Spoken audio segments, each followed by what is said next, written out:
Film की कहानी माया और जिमी से देखने को मिलती है, जो कि हस्बैंड और वाइफ तो नहीं होते हैं बट बॉयफ्रेंड एंड गर्लफ्रेंड जरूर होते हैं। माया अपनी प्रेगनेंसी को लेकर बहुत ही ज्यादा एक्साइटमेंट होती है। वो किसी तरह प्रे कर रही होती है कि वो प्रेग्नेंट हो जाए। यहाँ पर माया को पता चलता है कि वो प्रेग्नेंट है। उसकी प्रेगनेंसी स्ट्रिप में पॉजिटिव रिजल्ट आ जाता है, जिसको सुनकर जिमी भी बहुत ही ज्यादा खुश होता है। वहाँ पर उसको वो सेलिब्रेट करना चाहते हैं। जिमी उससे शादी की भी बात कर लेता है। जिमी नीचे शॉप के पास जाता है। वहाँ से वो एक शैंपेन खरीदने की कोशिश करता है, बट उतनी देर में वहाँ पर कुछ लड़के आ जाते हैं जो कि जिमी को बोलते हैं कि हमें शैंपेन दे दो। वहाँ पर जिमी उन्हें बहुत ही ज्यादा गुस्से से बोलता है कि शैंपेन मेरी गर्लफ्रेंड के लिए है, क्योंकि इसमें अल्कोहल नहीं है और मेरी गर्लफ्रेंड प्रेग्नेंट है और मुझे तंग करना बंद कर दो। वहाँ पर ये कहकर चला जाता है। वो लड़के उसी का पीछा करते हैं और उसके अपार्टमेंट में आकर उसे मारना शुरू कर देते हैं, जहाँ पर वो माया को भी बहुत ही बुरी तरह मारते हैं। यहाँ पर फ्रेंड हमें बहुत ही जबरदस्त सीन देखने को मिलता है। नेक्स्ट सीन में हम एक औरत को देखते हैं जिसके पास एक लाश पड़ी होती है। उस औरत का नाम माया होता है।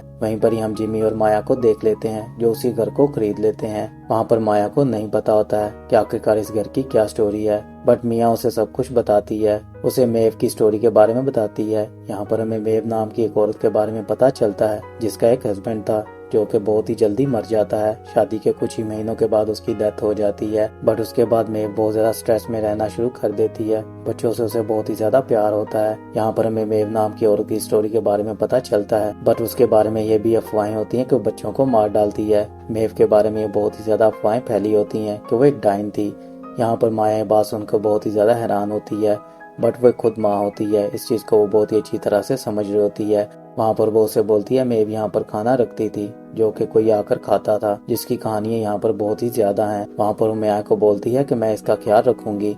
तुम्हें अगर यहाँ पर शांति से रहना है तो तुम्हें ये काम करना पड़ेगा। एवरीडे तुम्हें यही काम करना पड़ेगा। तुम्हें यहाँ पर खाना रखना पड़ेगा जैसे मेव रखती थी। तुम्हारे लिए यही मेरे पास एक ऑफर है। अगर तुम इस घर के अंदर रहना चाहती, अगर तुम्हें ये गार्डन चाहिए तो तुम्हें इसका ख्याल भी रखना पड़ेगा। वहाँ पर माया उसे बोलती है मैं इस चीज का ख्याल रखूंगी। सो फ्रेंड, यहाँ पर हमें एक बहुत ही हैप्पी कपल देखने को मिलता है जो कि इस घर के अंदर रहने के लिए आ जाता है, बट उनकी किस्मत बहुत ही ज्यादा खराब होती है। इस घर में भी उनके साथ एक इंसिडेंट हो जाता है। उनके पास कुछ लोग काम करने के लिए आते हैं जिनको जिमी ने घर की मरम्मत के लिए बुलाया होता है। घर बहुत ही ज्यादा टूटा फूटा होता है, जिनमें से एक लड़की होती है और एक नौजवान लड़का होता है और एक बूढ़ा आदमी होता है और उनका एक मालिक होता है जिसका नाम डैडी होता है। वहाँ पर डैडी आकर अपनी टीम लगा देता है और वो खूब काम करते हुए नजर आ जाते हैं। यहाँ पर जिमी बहुत ही ज्यादा हैप्पी होता है कि आखिरकार वो यहाँ पर एक हैप्पी लाइफ जी रहे हैं। पर माया के साथ एक इंसिडेंट हो जाता है। वो एक प्लेट के अंदर खाना लेकर जाती है जहाँ पर वो उसी गार्डन के अंदर रख देती है, बट जैसे वो मुड़ती है प्लेट के अंदर खाना उसे नजर नहीं आता है,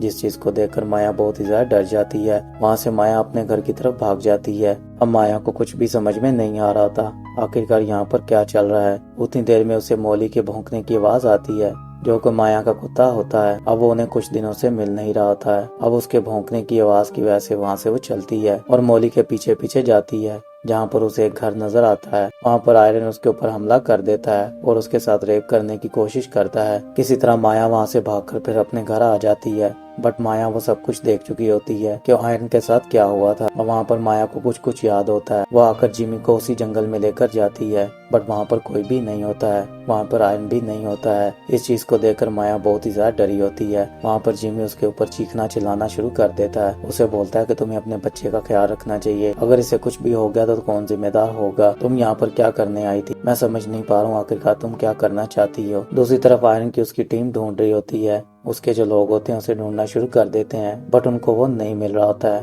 वो जिमी से आकर बात करते हैं। उसे बोलते हैं कि हमारा दोस्त हमें नहीं मिल रहा है, बट जिमी को कुछ भी नहीं पता होता है। फिर से हम माया को देखते हैं जो कि आयरन का ख्याल देख रही होती है जब वो उसके साथ रेप करने की कोशिश कर रहा था। वहाँ पर हमें पता चलता है कि आयरन को कोई वहाँ से ले जाता है। उतनी देर में वहाँ पर एक छोटा सा रेड कूप आता है जो कि बहुत ही ज्यादा छोटा होता है। अब आकर वो माया से बात करता है और अपनी शक्ल भी हमें दिखाता है। उसको देखकर माया बहुत ही ज्यादा डर जाती है। वहाँ पर वो आयरन का सर लेकर आता है। उसे बोलता है अनु मामा बेबी कम। वहाँ पर यह डायलॉग बोलकर वो चला जाता है, जिससे माया बहुत ही ज्यादा डरी होती है। वहाँ पर माया उसकी कुछ तस्वीरें ले लेती है ताकि वो जिमी को दिखा सके। जिमी उसकी बात के ऊपर बिलीव नहीं कर रहा होता है। घर पर जैसे ही जिमी आता है वो जिमी को तस्वीरें दिखाती है और आयरन का सर भी दिखाती है कि ये मुझे वो देकर गया था। ये चीज देखकर जिमी भी बहुत ही ज्यादा डर जाता है। उतनी देर में वहाँ पर डैडी भी आ जाता है जो कि आयरन के बारे में आकर इन्वेस्टिगेशन कर रहा होता है। जिमी उसे बोलता है मुझे उसके बारे में नहीं पता है। वो उसे बोलता है कि अपनी वाइफ से पूछो, क्योंकि लास्ट टाइम मैंने उसकी वजह से उसे पीटा था।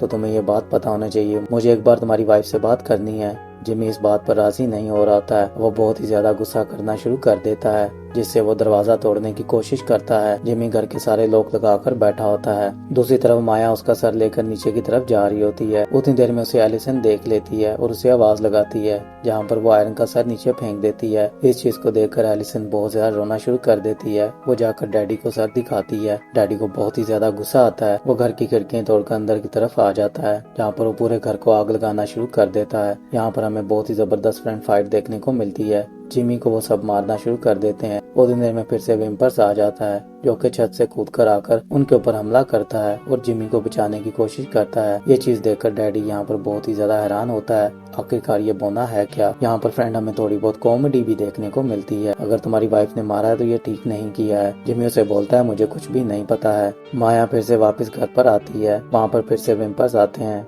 जो कि एलिसन को बहुत ही बुरी तरह मारते हैं। माया को वहाँ पर वो मारने की कोशिश करती है। यहाँ पर फ्रेंड हमें बहुत ही जबरदस्त हॉरर सीन देखने को मिलते हैं, जहाँ पर एलिसन को वो बोने सारे मार देते हैं। अब वो घर की तरफ अंदर जाते हैं, जहाँ पर वो गाड़ी में डैड को भी मार देते हैं। अब डैडी अपनी गन निकालता है और उन सबको मारना शुरू कर देता है, बट उसकी नजर माया पर पड़ जाती है। माया से बदला लेने के लिए उसे वो मारने की कोशिश करता है। वहाँ पर माया का कुत्ता आ जाता है, जो कि माया को किसी तरह बचाता है और डैडी को बहुत ही बुरी तरह काट लेता है। जहाँ पर माया उसकी गन छीन लेती है और डैडी के ऊपर गोली चला देती है, जहाँ पर डैडी की ऑन द स्पॉट डेथ हो जाती है। वहीं पर ही माया की अब डिलीवरी भी शुरू हो जाती है, जहाँ पर माया बच्चा पैदा करती है, जो कि एक न्यूबॉर्न बेबी होता है। अब वो दोनों बहुत ही ज्यादा खुश होते हैं। सुबह होती है, माया का बच्चा फिर से गायब हो जाता है, जहाँ पर विम्पर्स उसका बच्चा लेकर आकर चले जाते हैं। माया जंगल के अंदर अपने बच्चे को बचाने के लिए भागती है। वहाँ पर उस जगह पर पहुंच जाती है, जहाँ पर उसे मेव भी देखने को मिल जाती है, जिसके बारे में ये खबर होती है कि वो बच्चों को मारती है।